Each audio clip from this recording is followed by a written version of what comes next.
what we're going to do is we're going to do this problem. So consider the following activity. The letters in the word aardvark are printed on square pieces of tagboard, same size squares, with 1 letter per card. The 8-letter cards are then placed in a hat, and 1-letter card is randomly chosen without looking from that hat. So we're going to list the sample space of all possible outcomes, and then we're going to make a table that shows the set of outcomes X and the probability of each outcome. So that's what we're going to do right now, and then we'll talk about part 3. So, pause. Okay, so I want to see if you guys can list the sample space, and then we'll talk about the probabilities of each. So that's the first thing. So write word aardvark. So write the word aardvark at the top of your paper. So you know this is like the aardvark quiz. And then what I want you to do is I want you to think about what the sample space would be. Okay, and then we're going to talk about the probability of that sample space. Okay, so do that for me right now. And then, okay. So what is the sample space? I can't write on this piece of paper. What is the sample space? What do you think the sample space is? Okay. That was a resounding, I have no idea, or I don't want to talk to you. Okay, so it looks like we have A, right? We have an R. We have a D. We have a V. And we have a K. That's our sample space. Okay, well, moving right along. Now, they want us to make, this is called a probability table, you guys. So, X equals our outcome. So we're going to practice this. So what are our outcomes? We can have an A, right? We can have an R. We can have a D. We can have a V. Or we can have a K. Those are our outcomes, right? Those are our possible outcomes. If we put our hand into the hat, we can either pull out an A, an R, a D, a V, or a K. Well, how many A's could we pull out? 3. Out of how many altogether? Okay, so that's the probability of an A. What's the probability of pulling out an R? 2 out of 8. You guys don't reduce yet, okay? We'll reduce later. Okay, what's the probability of pulling a D out of this hat?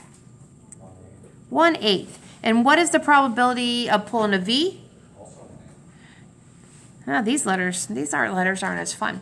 But they would be fun if you got that one letter, right? Like, and I bet these are the ones that have like if you never mind. Okay. What's the probability of a K? There we go. So, that's the sample space.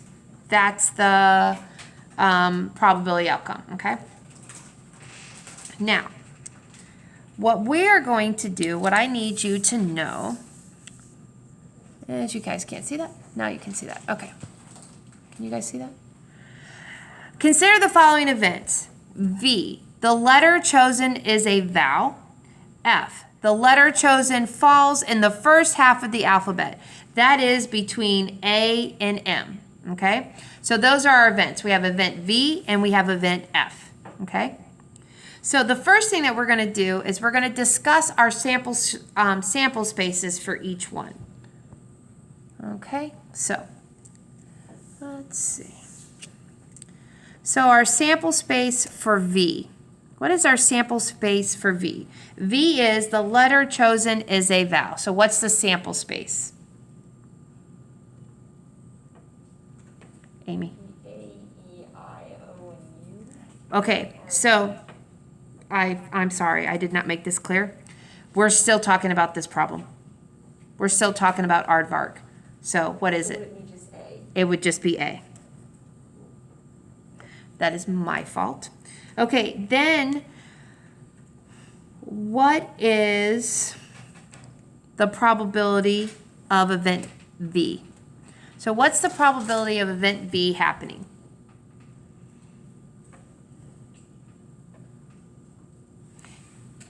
Go ahead. Would it be 3/8? Yep, it's 3/8.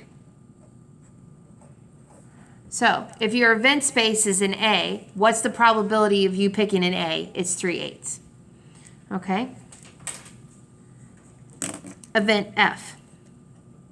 Event F is the letter chosen falls in the first half of the alphabet. That is between A and M. So again, event F is it falls in the first half of the alphabet, and that's between letters A, M. So what's the space for this one?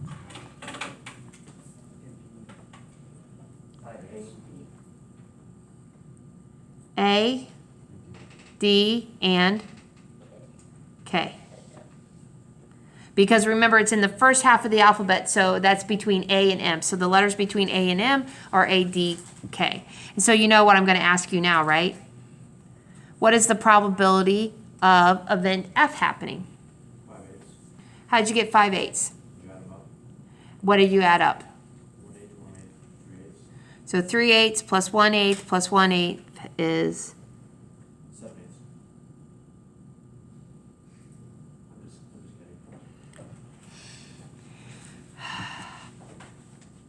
kidding. okay. What is the sample space for V or F? Can you guys see that? So what is the sample space for either picking, so remember, event V or F, picking a vowel or a letter that happens between A and M? Go ahead. Be just A. Would it still be A, D, and K since it could be Yes, it's A, D, or K. You guys, you can put commas in there.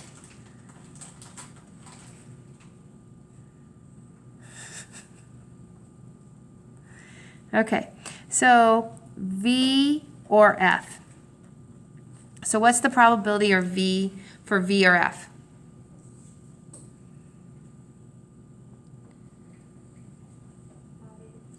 Five-eighths.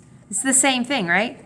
So notice the probability of F happening is the same as the probability of V or F happening, okay? And it's just picking these letters. Okay. We're still on aardvark, you guys. Still on aardvark. This is a fun problem. Okay, now let's do F complement. What does that mean? Means anything but L. It means anything that's not in F, right? So, and it applies to this problem. So if F was the first half of the alphabet, any letter that shows up between A and M, what do you think the complement of F is? Everything after Everything after M. And what are they?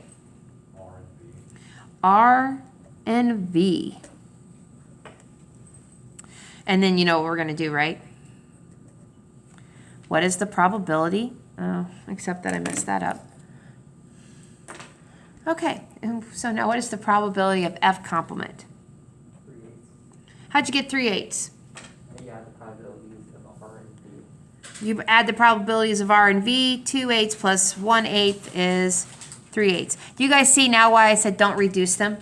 Like don't, like if you're looking at this problem, this is why you shouldn't reduce them. Now at the end, like if you had like 2/8, you could reduce that then, but don't reduce them, especially if you're adding and stuff like that.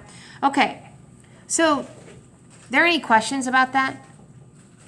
Now I could find, let's find one more. So what is V and F? What's the sample space for V and F?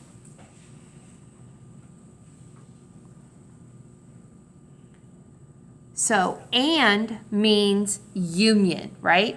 So union means what do they, no, I'm sorry. Oh my God, I'm an idiot.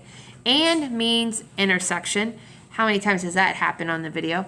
And means intersection. So it means what they have in common. So what does the event V and the event F have in common? A. Okay, so that's my sample space. And then, of course, I'm going to ask you. And I just want to show you, I'm just going to use that letter. The reason it's an upside down U is because not everyone gets to come to the party. Only what they have in common comes to the party. So you guys, What do they have in common? I mean, no, I'm sorry. What is the probability? 3/8, because A happens 3/8. So for things like this, is it always gonna be just whatever has the highest constraint, like the least available options, and then it's just gonna be that probability? Well, it's the probability, if they had like, let's say they had A and D in common, then you would add A and D's probability up. Right, so but that would require B to have D in it, so like basically assuming that something is always the least constraint, it's always gonna be the probability of the least constraint. Yes, because it's the intersection, so it's only what they have in common, so it's the least amount. The union is everyone gets to come. Everyone gets to go and play on the playground. Okay. Now now what I'm leading up to, why we did all of this, is because I'm leading up to the question, we're going to determine if the events, we're going to determine if the events F and, no, that's V and F are independent.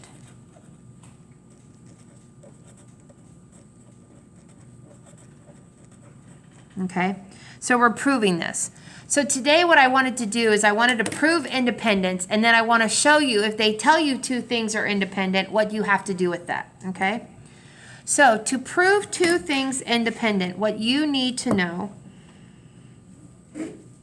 is that the probability of V intersection F should equal the probability of V times the probability of F. If they're independent, that will be true, okay? So there's a couple ways you can do this, so I just wanted to make sure. So for this particular problem, you guys, the reason I use V and F is because those are the events that they gave us. This is how you always prove it, okay? So you can find the probability of V and F, which we did. What is the probability that of the intersection of V and F? 3/8. That's why I had you find it. Now, you guys, they didn't ask you to find it on the quiz. You have to know this part. So sometimes it's kind of leading you towards that. So I just thought I would lead us with this problem towards it. Equals. Well, what is the probability of event V? What did we write for event V? We wrote 3/8 for event V. What did we write for the probability of F? 5/8. Does 3/8 equal 15/64?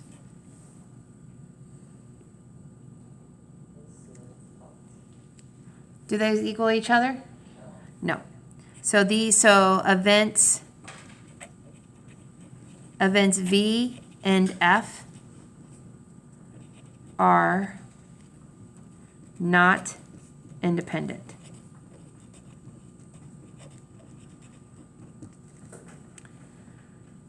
Because if they were independent, they would be equal.